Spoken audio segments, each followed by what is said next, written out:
El caso de Daniel nos ha planteado, además de los problemas lógicos ya abordados, el de la diferencia entre la educación autoritaria y la democrática.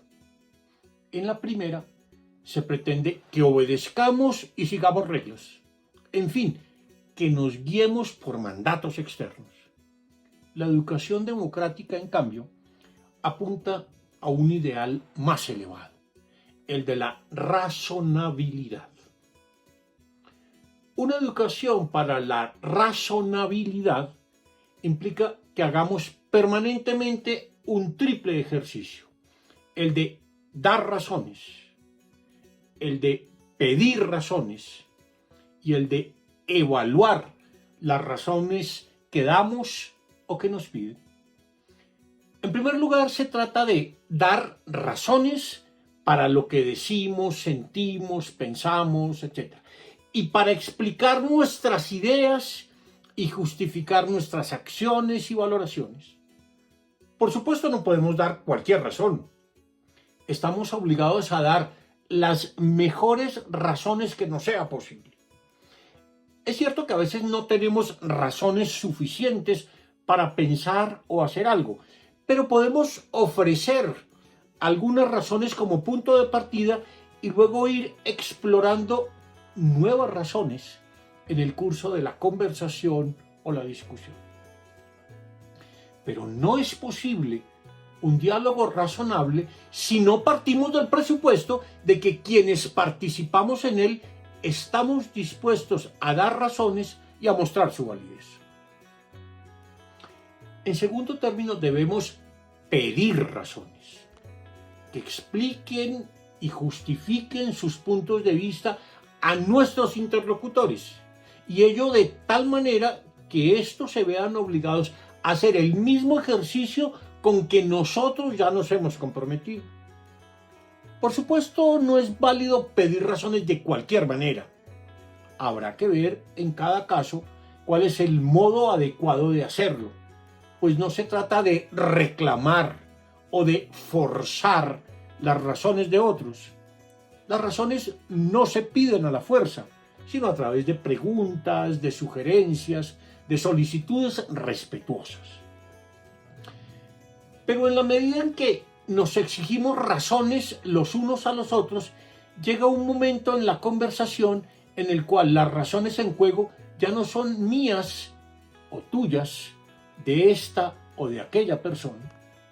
Ahora se trata de razones que circulan libremente entre los que conversan y de las que todos somos responsables.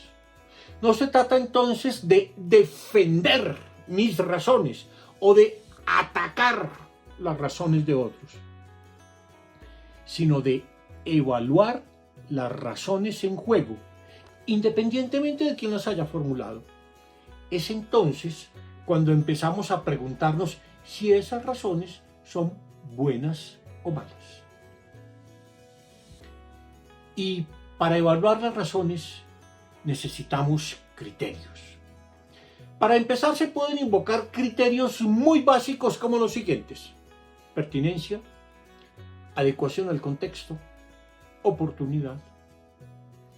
Las razones presentadas son pertinentes, es decir, vienen al caso, se relacionan efectivamente con lo que estamos examinando, se adecúan al contexto en que fueron formuladas. Por ejemplo, son comprensibles para los participantes en la discusión, se ofrecieron de la forma adecuada, las razones ofrecidas fueron oportunas o más bien resultan extemporáneas. Hay muchas maneras de evaluar las razones que se ponen en juego. En las diversas novelas de filosofía para niños se pueden ver modos distintos de dar, pedir y evaluar razones. Pero dado que estamos comentando los capítulos 9 y 10 del descubrimiento de Harry, me centraré en el juego de razones que se nos ofrecen en estos capítulos. Sus compañeros le dieron a Daniel razones para que se pusiera de pie para hacer el saludo a la bandera, pero también le pidieron razones que justificasen por qué no lo hizo. Queda por saber si esas razones fueron buenas o malas, o incluso si fueron oportunas, convenientes y adecuadas al contexto. Pero ¿con qué criterios podemos juzgar si unas razones son mejores que otras? ¿Qué hace que algo sea una razón y no, por ejemplo, una excusa? ¿Cómo sabemos si la justificación que alguien nos ofrece es una manera de eludir la responsabilidad? En fin, ¿qué hace que lo que llamamos una razón lo sea efectivamente? ¿Y qué hace que una razón sea buena o mala? Por supuesto, alguien como Daniel no puede responder a estas preguntas, pues no suele dar ni pedir razones. En muchas ocasiones estamos obnubilados por nuestros prejuicios y creencias, así como por ciertos sesgos cognitivos que hemos ido adquiriendo, y hasta nuestras propias preferencias políticas y tendencias psicológicas nos hacen ver las cosas de una forma distorsionada. Cuando dejamos de ser razonables, necesitamos algo que nos haga entrar en razón.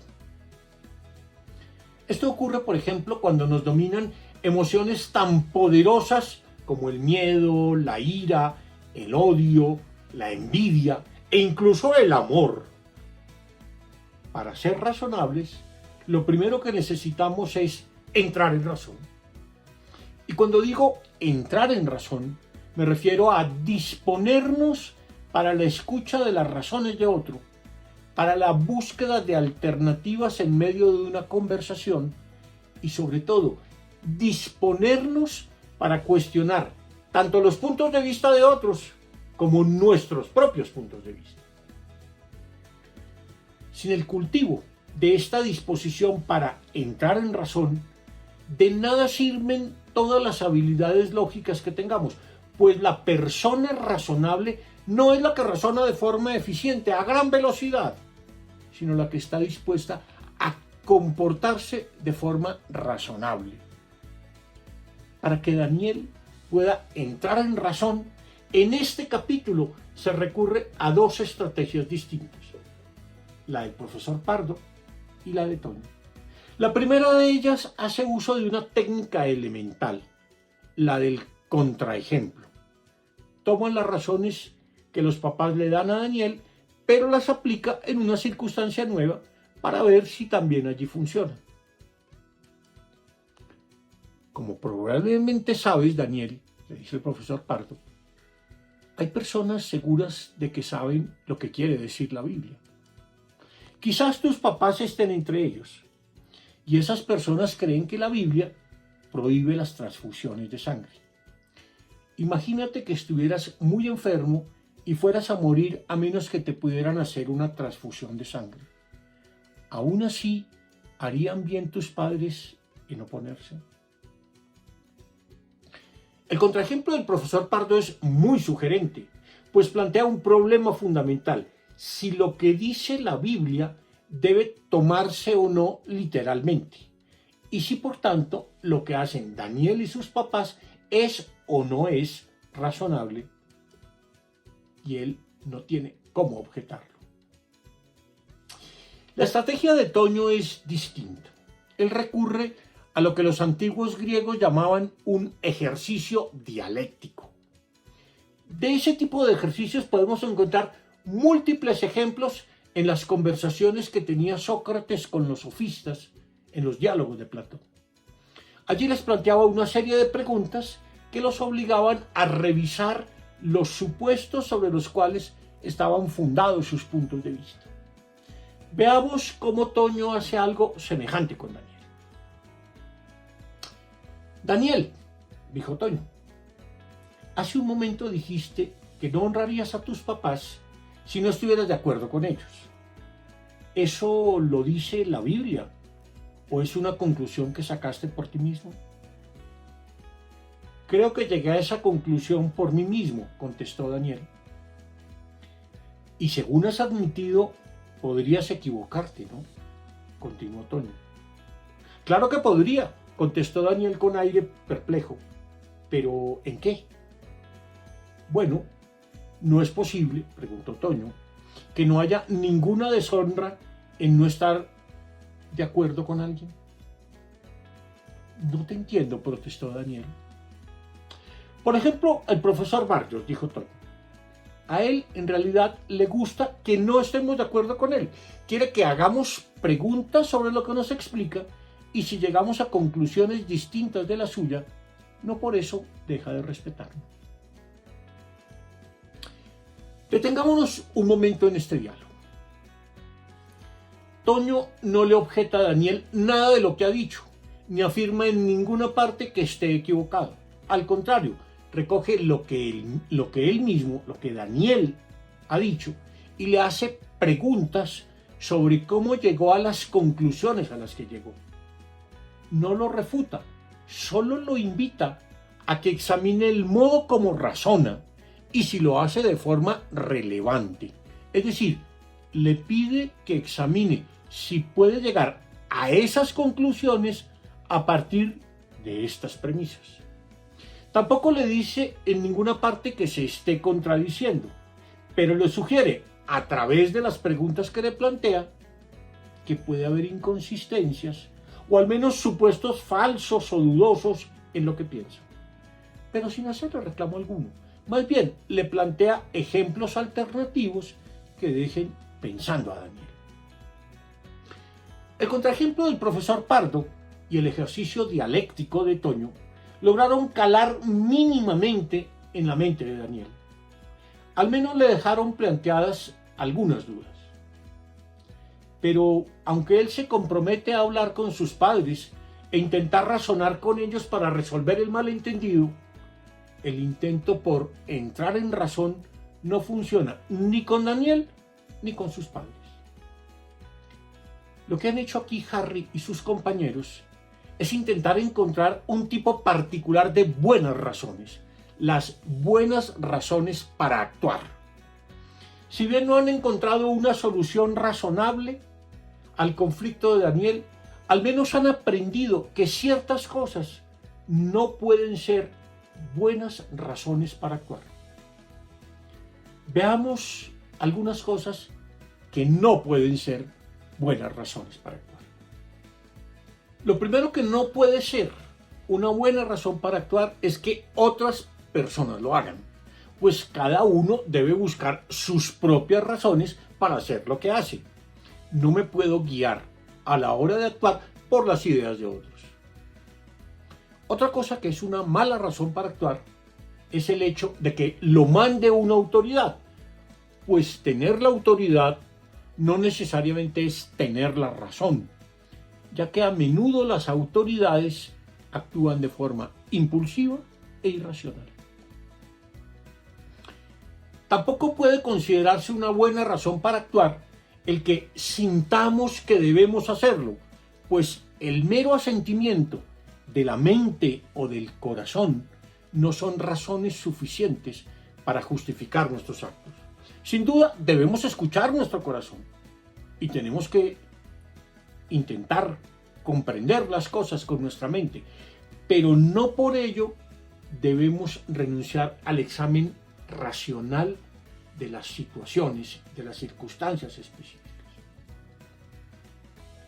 Por eso mismo, tampoco puede ser una buena razón para actuar que nos sintamos inclinados a hacerlo. A menudo decimos lo siguiente, apelamos a decir esto: es que eso es lo natural, porque nos sentimos inclinados a eso. Pero si esto fuera una razón suficiente, tendríamos que aceptar que todas nuestras pasiones son razones, porque nos sentimos inclinados a ellas, como si estas fueran las únicas guías certeras de nuestra conducta. Pero además, hay ocasiones en que nos vemos obligados a hacer algo porque alguien nos intimida o amenaza, sutilmente o de forma directa. Tal vez, sin duda, en algún caso debamos ceder a la fuerza para evitar un mal mayor. Si alguien me dice que debo decir algo y me pone un revólver en la cabeza, pues tal vez me toque decirlo porque no tiene sentido perder la vida por eso. Tal vez en algún momento debamos ceder a la fuerza. pero eso no hace de la fuerza una buena razón. No es razonable sustituir la fuerza de la razón por la razón de la fuerza, simplemente porque la amenaza del uso de la fuerza no es una razón válida para hacer algo. Pero si estos motivos que acabo de nombrar no pueden ser buenas razones para actuar, ¿qué condiciones debe tener una buena razón para actuar? Desde luego, esto es algo que solo podemos decirlo en contextos concretos, precisos. Podemos, sin embargo, dar al menos 3 características claves de lo que puede ser una buena razón para actuar. En primer lugar, debe ser una razón automotivada.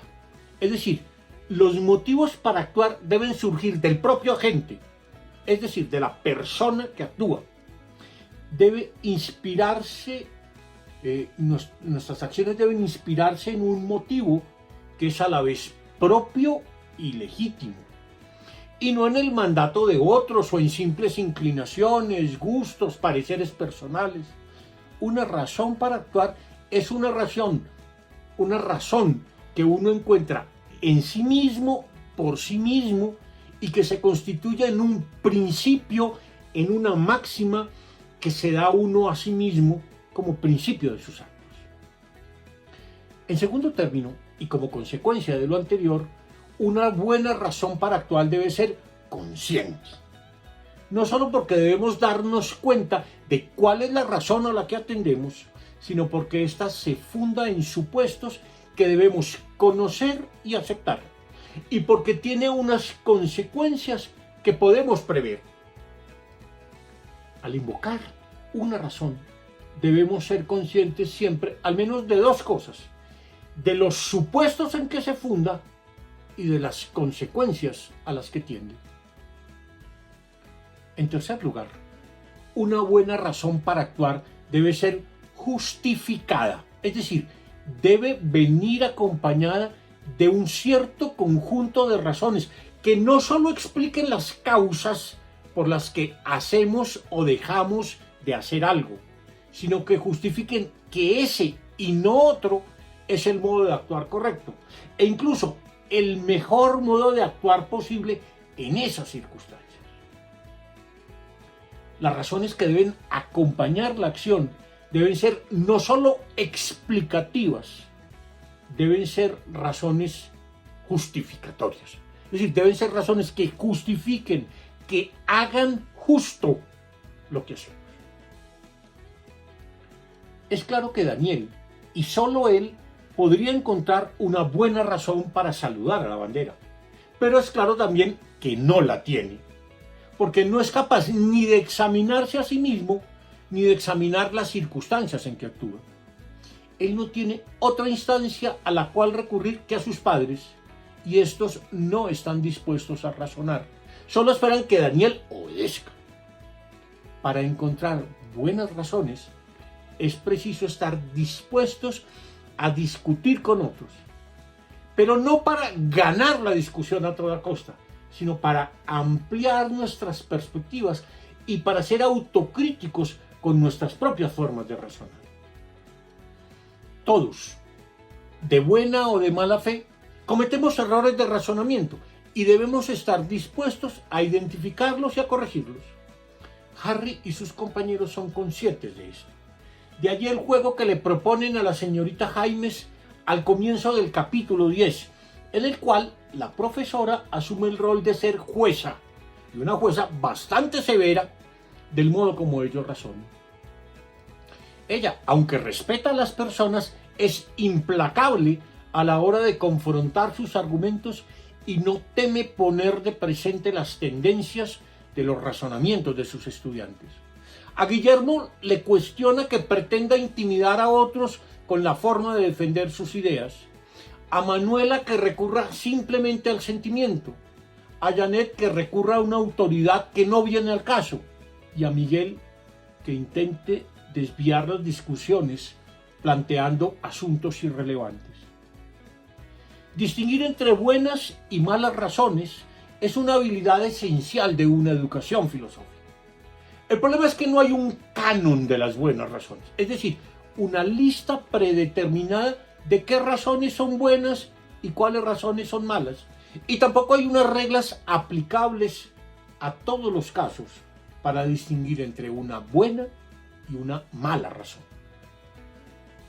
Como hay en la lógica formal ciertas reglas que nos permiten distinguir entre un razonamiento correcto y otro incorrecto. Las buenas razones son contextuales, es decir, solo se pueden establecer en circunstancias concretas y a partir de criterios tan generales como los ya dichos: pertinencia, adecuación, oportunidad, etc. Cuando pensamos en la idea de buena razón, estamos pensando en que sea la razón adecuada para la persona adecuada, en el momento adecuado, y que sea expresada de la forma adecuada. Con todo, en el manual Investigación Filosófica se nos ofrecen 4 criterios que pueden ser útiles a la hora de evaluar las razones en juego. Allí se nos sugiere atender a estas consideraciones sobre lo que deben ser las buenas razones. 1. Deben basarse en hechos que puedan ser confrontados, es decir, deben tener una base fáctica, pues las buenas razones deben invocar hechos que las respalden. 2. Deben ser relevantes, esto es, deben mostrar que existe conexión entre los distintos elementos de la situación en que fueron presentadas y que surgieron de considerar los distintos factores de la situación y sus mutuas relaciones. Las buenas razones se construyen razonando con sensatez y no invocando autoridades externas o superiores. 3. Deben facilitar la comprensión mutua entre las personas. Así, una razón es mejor si ayuda a comprender y a ligar puntos de vista diferentes. En efecto, aceptamos como más razonable aquello que expresa un punto de vista más amplio y que recoge las ideas de personas que razonan desde distintas perspectivas. 4. Deben ser públicas, en el sentido de que son cognoscibles y deben ser conocidas por los diversos interlocutores de una conversación o una discusión. Las buenas razones no deben ser secretas o permanecer ocultas. Será mejor aquella razón que pase el escrutinio de otras perspectivas. Una buena razón se construye en un ejercicio de interacción con otras perspectivas. Desde luego, estos son criterios muy generales, pero sirven de punto de partida. No hay al respecto respuestas absolutas. Debemos más bien examinar en cada caso las razones que damos y exigimos a los demás y evaluar una y otra vez las razones propias y las de otros. Los que trabajamos en filosofía para niños sabemos que todo el tiempo debemos hacernos estas 3 preguntas. Primera, ¿es eso una razón? Segunda, ¿es eso una buena razón? Tercera, ¿y por qué es eso una buena razón?